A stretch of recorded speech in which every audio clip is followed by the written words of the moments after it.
da parte reprodutiva da planta, e, consequentemente, quando chegava na colheita, você não sabia o que você ia colher. E quando fazia tudo da melhor maneira possível com a irrigação desse jeito, você chegava no máximo em 20, 30% de fruto cereja para preparar um café com qualidade. Um outro aspecto importante, nós vamos falar aqui sobre uma forma de você controlar, ou seja, de ter controle sobre a floração do café.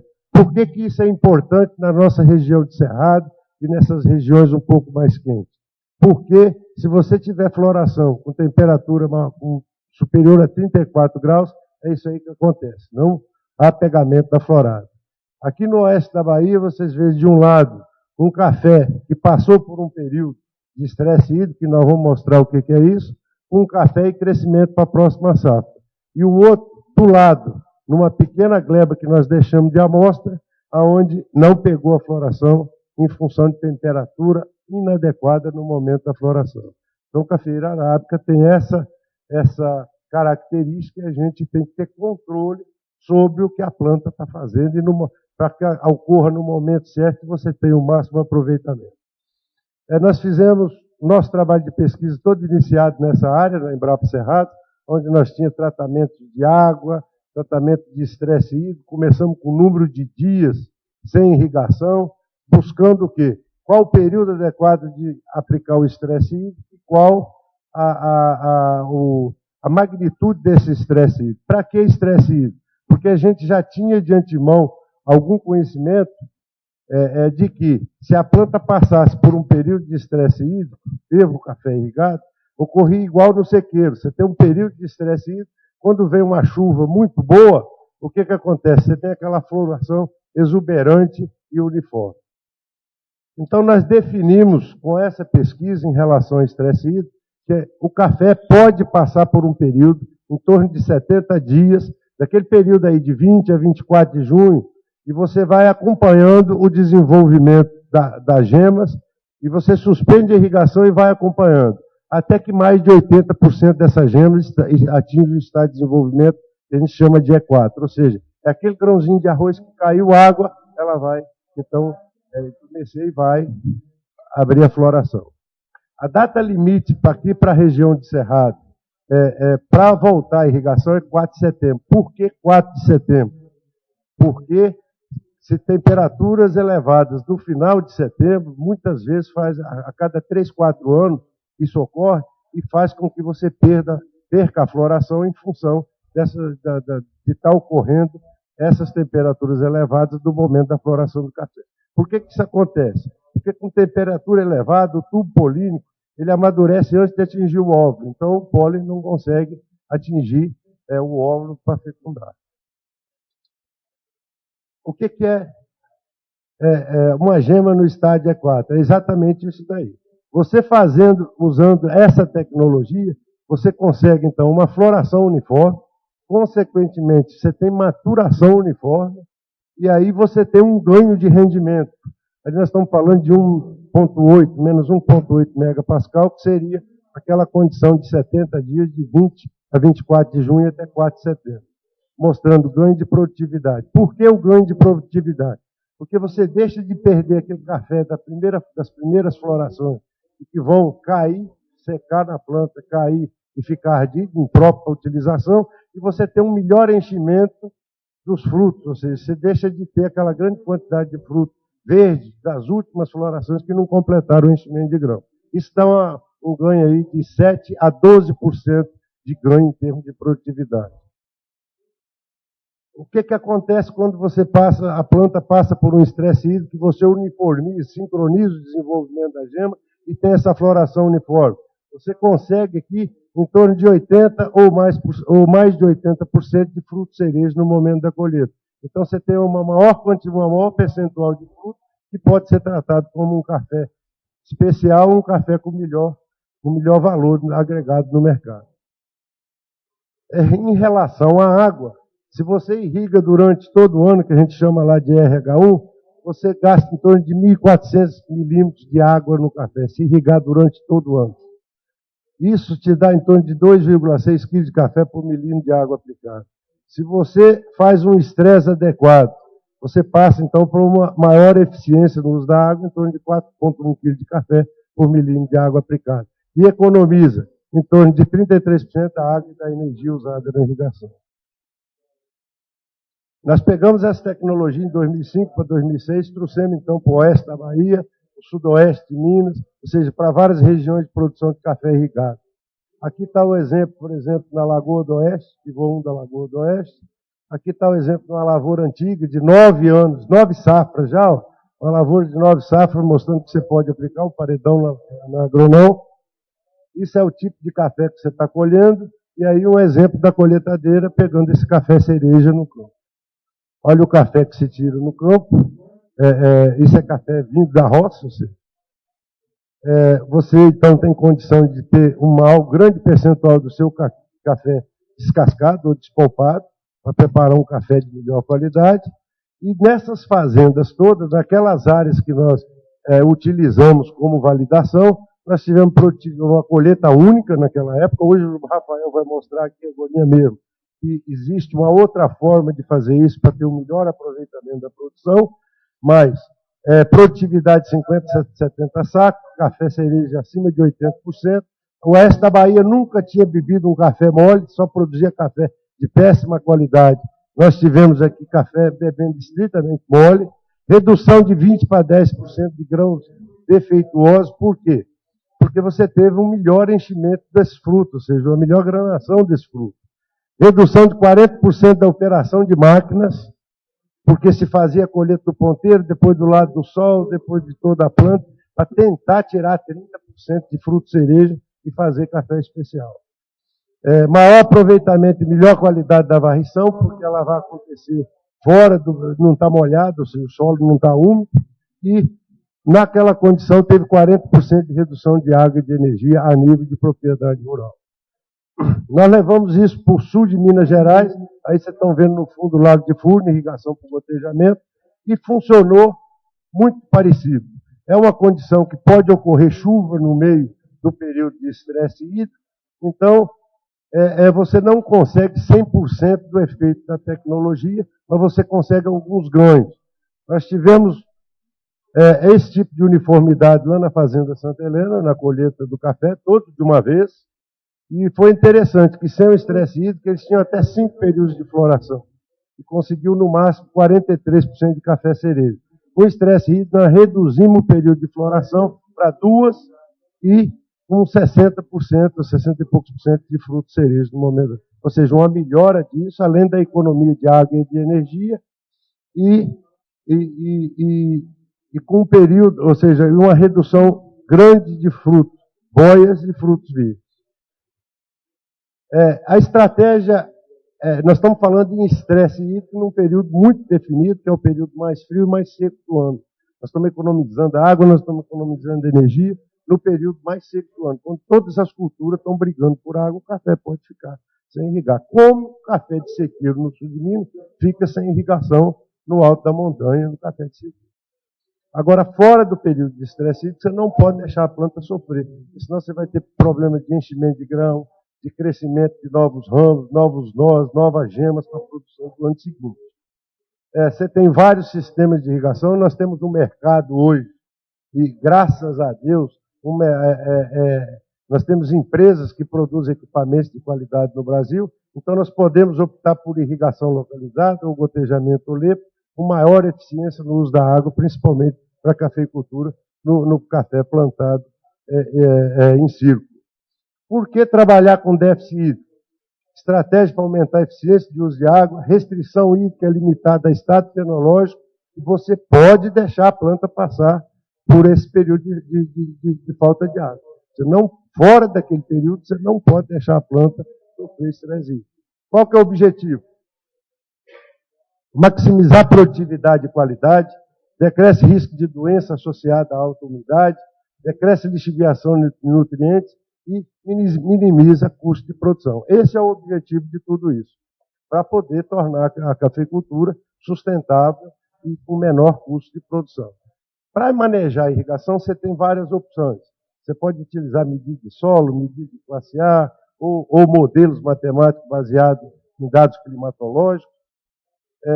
Hoje, ou seja, isso basicamente existe, como fazer, por que fazer e a forma de fazer isso da melhor forma possível.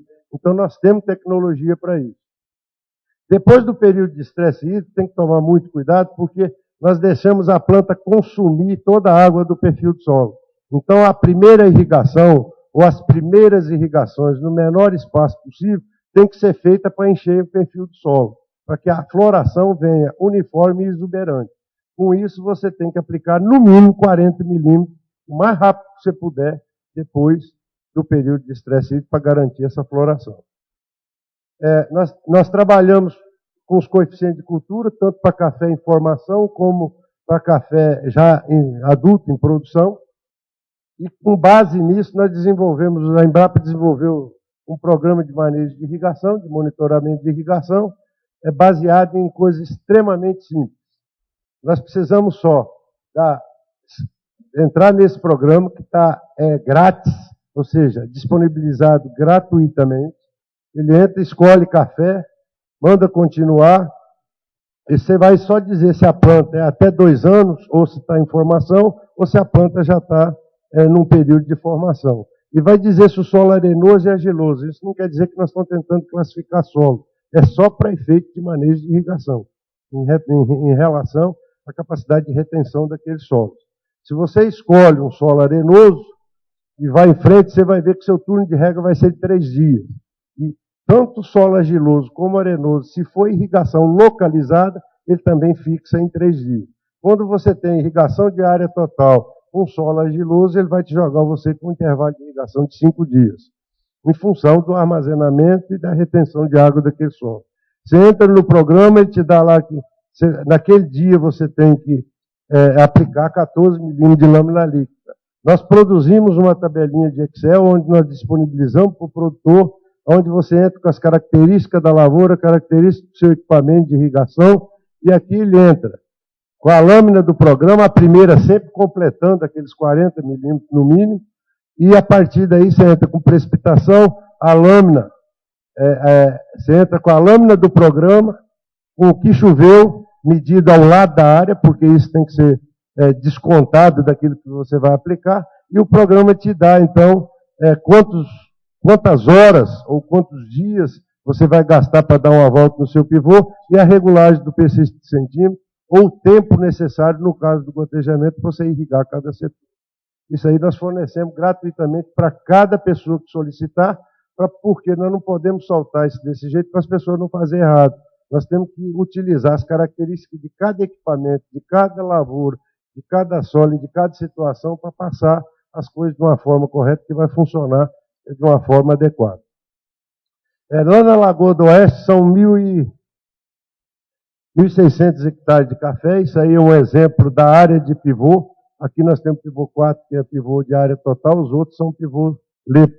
Você vê que a média de irrigação depende da condição da lavoura, para o mesmo ano, depende da condição da lavoura, do tipo de sistema de irrigação, ou seja, da forma como está trabalhando.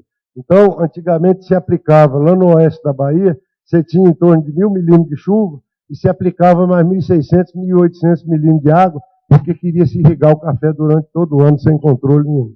E isso, a planta mostrava efeito fisiológico de requeima, de ter que amarrar pé de café porque não tinha sistema radicular, em função de irrigação diárias para o cafeeiro. O cafeeiro é uma planta que não aceita excesso de água.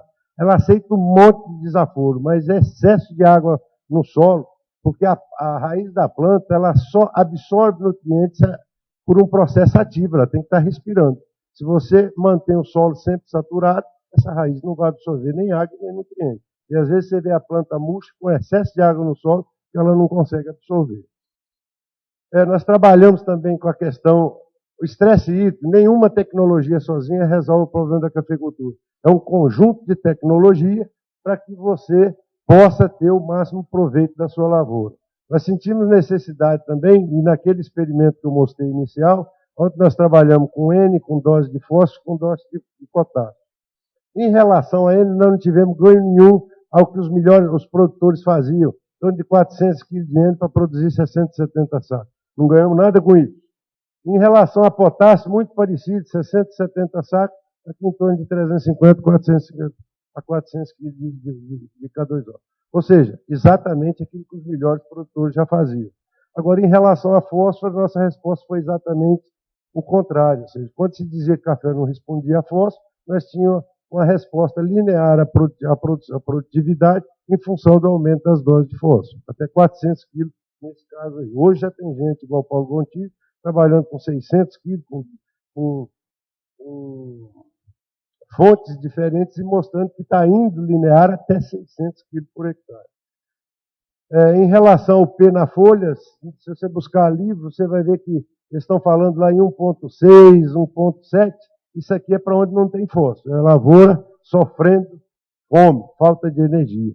Porque uma planta, quando está bem nutrida, o fósforo na folha, tanto em julho quanto em dezembro, ele tem que estar aqui acima de 1,8.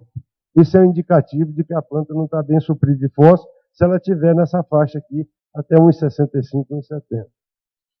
Em relação às doses crescentes aplicadas durante 10 anos, o que a gente observa é o seguinte: aumenta muito o fósforo na primeira camadinha de 10 centímetros, mas também começa a aumentar com as doses mais altas, com a dose mais alta nas profundidades maiores. O que mostra que quando você satura a parte de cima, há uma tendência de haver um movimento desse fósforo para profundidades maiores.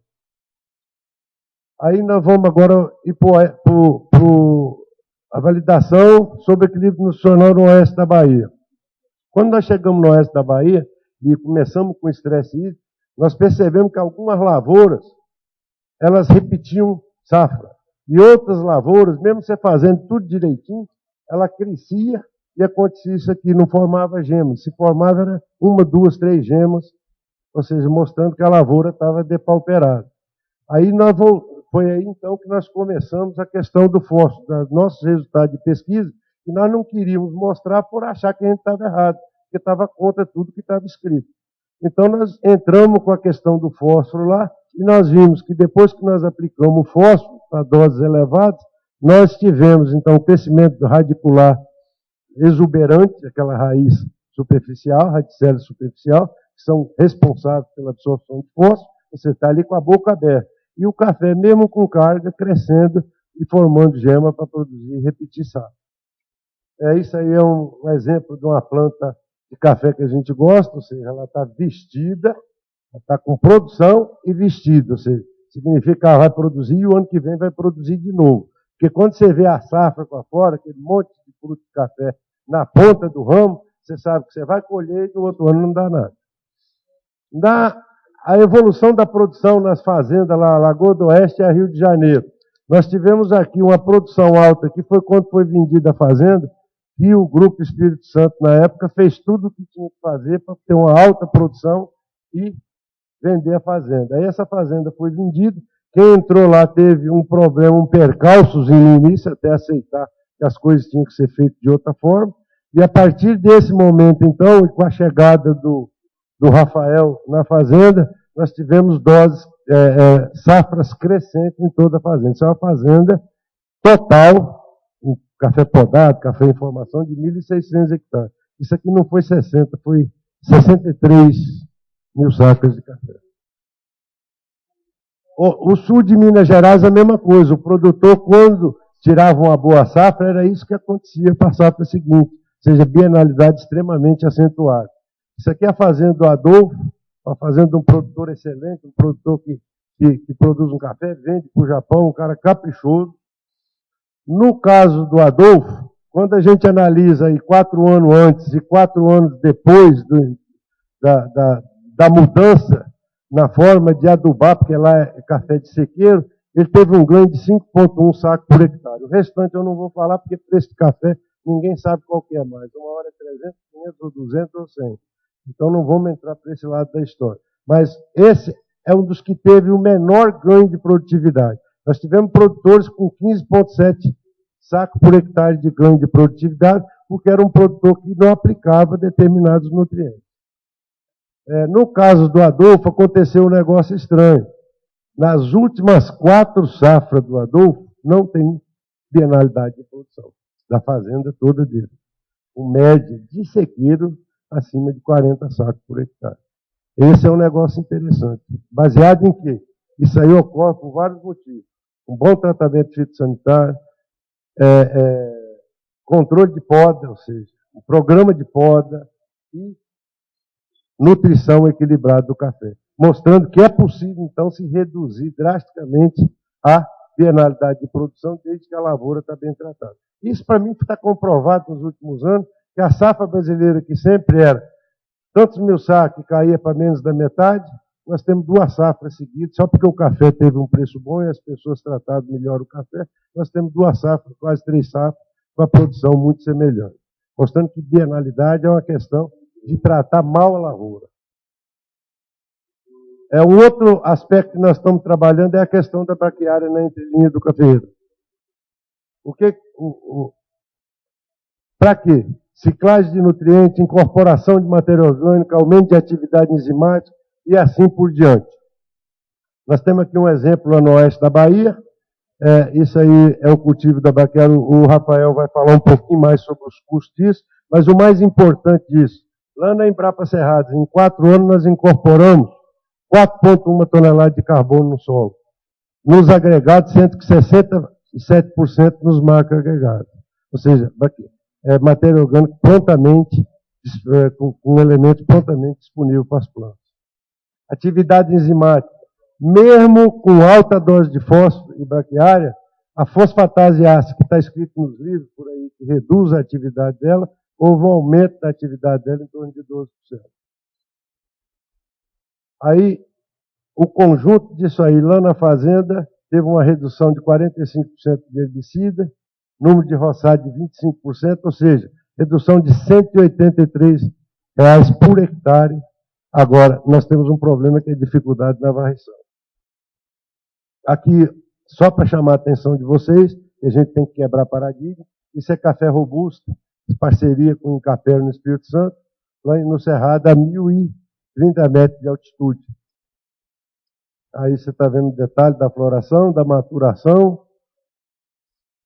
Você está vendo aí a safra já de 2012. E eu gostaria de levantar só 2 coisinhas a mais. Atraso em adubação, redução de crescimento de novos ramos e novos nós. Aplicação de baixas doses de P2 assim, falta de energia para as plantas crescerem enquanto suportam alta carga pendente. Aplicação de calcário seguido de adubação fosfatada. Indisponibilidade de P, porque você tem uma acidez. Se você eleva muito como é que se diz? Você torna muito básica a superfície do solo, quando você joga fósforo em cima, vai formar fosfato tricálcico, a planta não absorve. E baixa dose de fertilizante, bienalidade acentuada, porque você está deixando sua lavoura passar fome. Em relação à irrigação, as irrigações diárias, para mim, só a questão de você estar prejudicando a planta em todos os aspectos, porque você está mantendo a camada ocupada pelo sistema radicular saturado, onde ela não vai absorver, mesmo tendo água e nem nutriente. Prejudica a absorção de nutriente e falta de reserva de água no solo para eventual manutenção de equipamento. Porque lâminas pequenininhas, todo dia, você só irriga com a camada extremamente superficial e não tem aquela caixa d'água para você tomar banho se faltar água da rua. Sistema de irrigação operando com baixa uniformidade de distribuição de água. O que acontece? Aumento do número de horas de operação, maior gasto de energia e menor desempenho de seus cafeeiros. Gostaria de agradecer a todos pela paciência e agora, então, eu vou convidar o Dr. Rafael para continuar o nosso trabalho.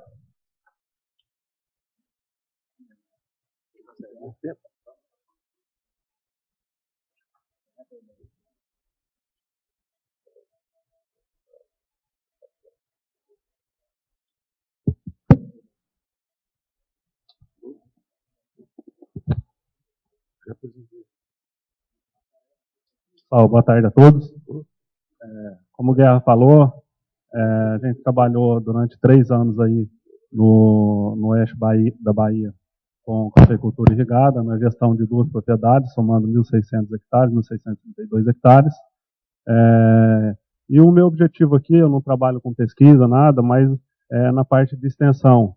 É falar um pouco sobre a nossa experiência, a validação das tecnologias aplicadas, né, diretamente na propriedade, certo?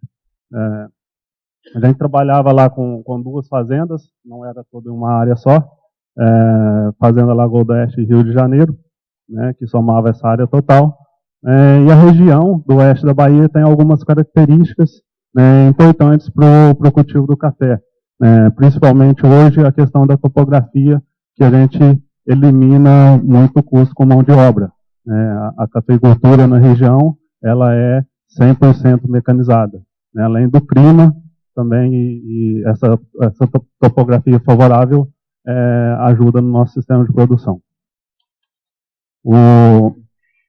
Nós temos também o controle da água, como o Guerra falou, a questão do estresse hídrico, ela é adotada em 100% das nossas áreas, que a gente tem na região também, água disponível, o ano todo. Quando a gente não tem a questão da precipitação, a gente tem disponibilidade para fazer irrigação, e isso favorece também o nosso desenvolvimento da cultura. Dentre outros, como o Guerra também falou, um item, só a adoção de uma tecnologia, a gente não consegue fazer, não faz milagre com uma coisa só. Então, o estresse não é uma coisa milagrosa que vai levar a nossa produção para cima. A gente precisa de todo um pacote tecnológico, envolvendo várias outras coisas. Uma questão importante é essa questão da braquiária. Reduzimos operacionalmente, e o que a gente precisa analisar um pouco agora, a questão da redução de lâmina irrigada. O que a gente consegue reduzir com isso. Nosso modelo de trabalho, a gente trabalha sempre no modelo de gerenciamento estratégico, trabalhando com o sistema de mundo nacional. Esses 3 anos a gente trabalhava com controle orçamentário, todo um plano de negócios, tanto analisando o histórico, quanto a parte de projeções futuras para as lavouras. E isso a gente desenvolvia também a parte das parcerias. Nossas relações comerciais eram diretas. A gente tinha também o controle da produção em cima das normas de certificações, UTZ, Reforge e BSA. Uma coisa importante também é a questão do manejo integrado de pragas e doenças. A gente fazia um controle rígido do manejo, aplicando o produto, aplicando o defensivo, entrando operacionalmente, realmente quando a cultura precisava. Isso é muito importante, como a questão do manejo da água.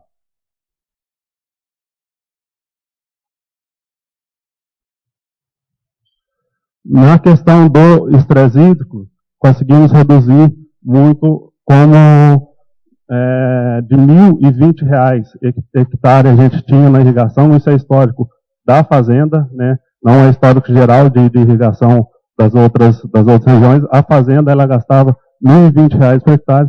Conseguimos, com esse manejo, reduzindo a questão operacional, mão de obra, todo o sistema, nós conseguimos trazer essa irrigação para R$ 700 por hectare.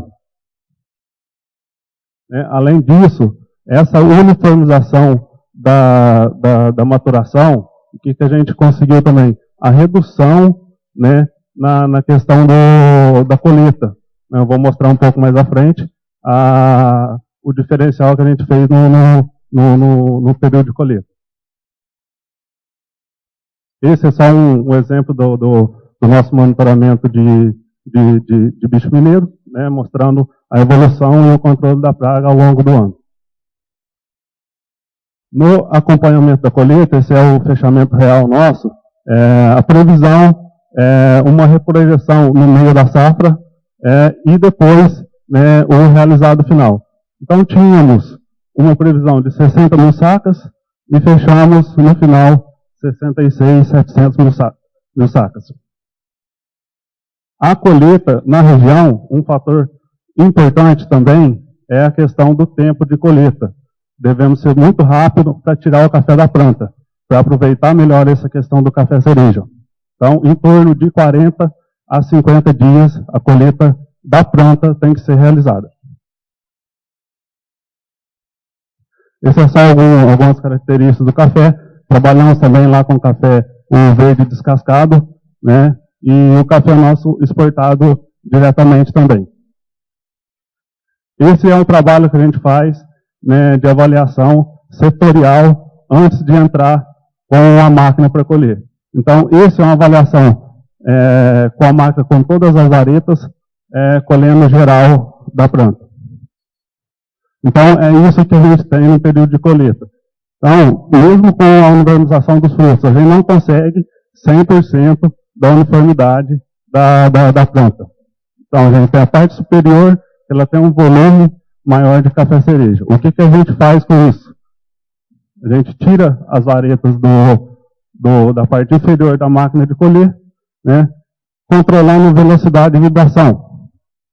A gente tem esse padrão de café, que chega aí até 85% de café cereja. Esse também é o café da segunda passada, esse aqui na primeira passada, esse na segunda passada. Dá para ver também a qualidade do café, né, das passadas. Essa é um gráfico também que foi apresentado ontem no minicurso, mostrando a evolução da nossa produtividade e a estabilidade também.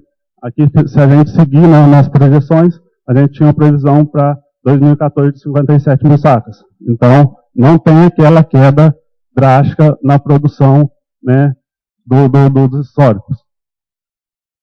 A produtividade em sacas por hectare. E aqui é outro fator importante também, que ao longo dos anos nós conseguimos tirar as áreas de café com baixa produtividade, abaixo de 25 sacos. Dá para ver nos gráficos. A gente tem aqui, no início, a quantidade de hectares que a gente tinha abaixo de 25 sacas, e o que a gente ficou aqui no final, né, apenas com uma área de renovação que a gente fez, o restante estava tudo acima de 25 sacos por hectare.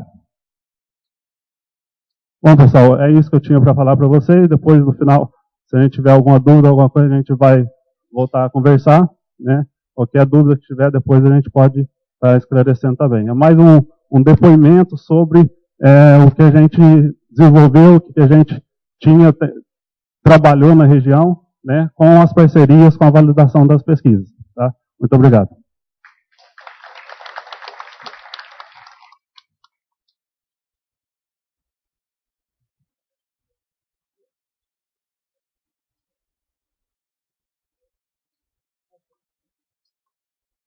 Boa tarde a todos. Vamos dar continuidade. O Guerra teve que viajar, então a partir de agora eu vou coordenar essa mesa. Eu vou fazer a minha breve apresentação, depois ao professor Hugo, aí a gente abre para as discussões. Então, até uma homenagem à Valéria, né, Diano? Sempre os quadros da Valéria que mexe com irrigação a gente coloca, né, Nazaré? Importantíssimo. Então, vamos falar um pouquinho de manejo racional da irrigação.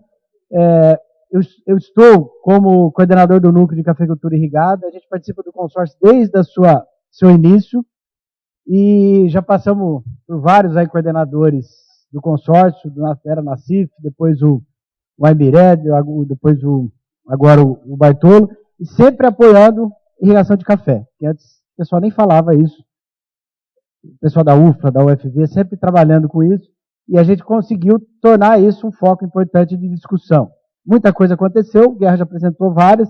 Eu vou fazer algumas provocações aqui com relação a isso. Primeiro, com relação à irrigação no Brasil, geral.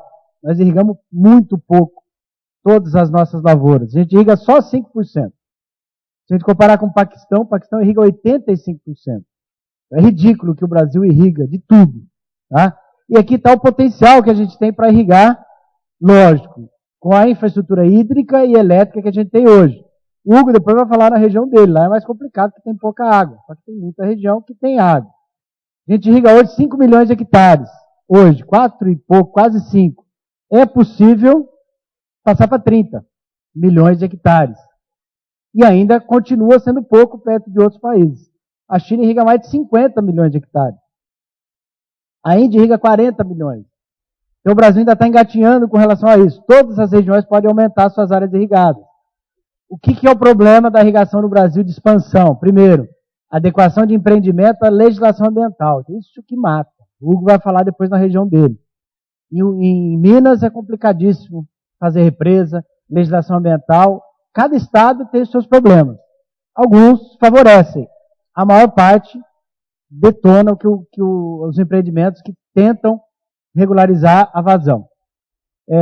Oferta de infraestrutura, principalmente energia e reservação de água. Falou em represa, pequena represa, o órgão ambiental quer matar o produtor.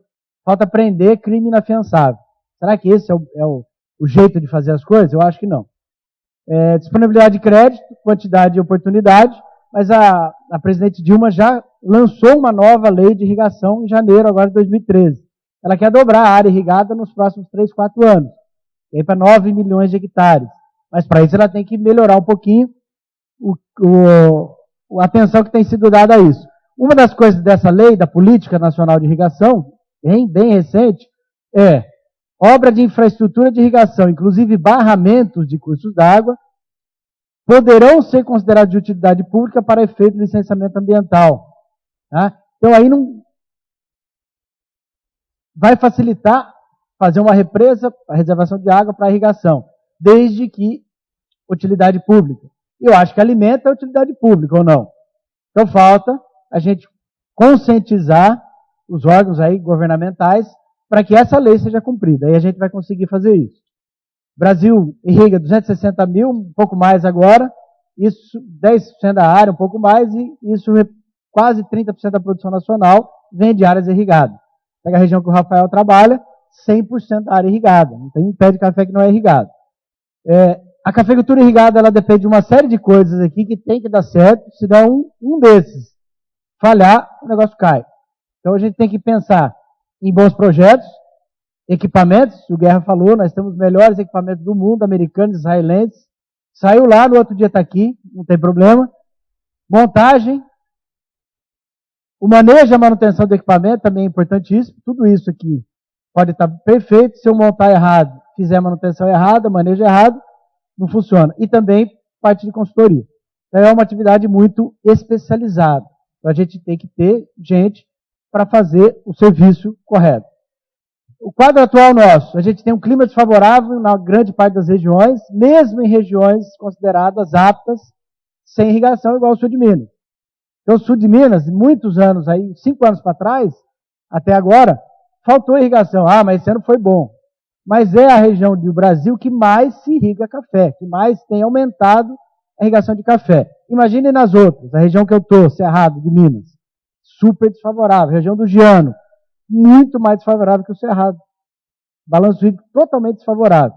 Então a professora apresentou hoje de manhã um trabalho dela, que fala que lá em Vitória da Conquista, que é muito ruim de água, 78% dos produtores irrigam, mesmo sem água. Por quê? Porque não tem jeito. É complicado. Evapotranspiração maior que a precipitação. Isso aqui é muito número, só para a gente entender as principais regiões cafeeiras, comparando essa coluna, chuva e essa evapotranspiração. Então nada mais é do que um balanço, igual uma conta no banco. Algumas regiões precisam mais, outras menos. Se a gente pegar as 3 da Bahia, pegar a Chapada, chove relativamente, quer dizer, chove pouco, né, 780, e evapotranspira 1.280, mas por ser mais alto, a evapotranspiração não é tão alta igual essas outras que a gente vai falar, uma lâmina aí de 2,3 milímetros. Se eu for aqui para o oeste da Bahia, que pega 2 principais regiões, o Cocos, a Luiz Eduardo Magalhães e Cocos, aí vai evapotranspirar muito mais, eu vou precisar de uma lâmina maior, de 3,3 a 3,7 em 21 horas. Então, cada região tem a sua necessidade. Se pegar a região do professor Nazareno, Lavras, 1,4. Por quê? Porque chove 1.500 e evapotranspira 1.300. É favorável. Mesmo assim, uma pequena suplementação é importante em anos que falta água. Tá? O problema da situação mundial. Nos últimos 50 anos, o consumo global de água aumentou muito. E, infelizmente, na agricultura, a gente tem que concorrer com o consumo humano, com o consumo animal e indústria. Nós somos a 4ª opção. A população